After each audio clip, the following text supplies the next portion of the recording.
Canada's inflation rate has fallen to 1.6%. That's for the month of September, the smallest monthly increase since 2021. And Scott, even lower as far as a rate than economists had expected. Yeah, economists had expected the economy to slow. The Bank of Canada was also saying the same thing, but 1.6%. And as well, it's the first time it's been below the 2% guideline in that same amount of time as well, February 2021. So some pretty solid economic news. Maybe a lot of people are not feeling this yet in their pocketbooks, but the trend is that prices are coming down in the country.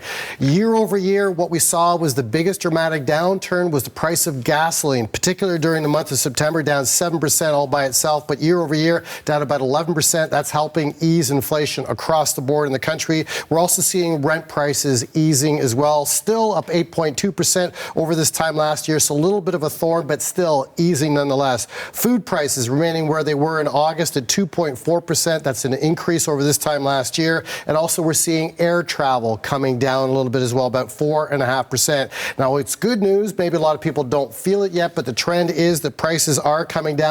Prices are still up that 1.6%, and that's how much it's up over this time last year. But the trend is cooling. That's good news potentially for anybody wanting to get into the housing market, wanting to refinance, and also restructure a lot of the debt that we have out there. But where we are going to see this good news, Heather, and where people will see this dramatically, is this opens the door really for the Bank of Canada perhaps to lower the interest rate as much as a 0.5 percentage point next Wednesday. And that's where people certainly will see the double side to this, that lower interest rates means we can borrow at lower rates, and that should also kickstart the economy at the same time. Okay, so we'll be building toward that Bank of Canada announcement next week. Next Wednesday. We'll see if there's any market reaction to this too later in the hour. Scott, thank you very much.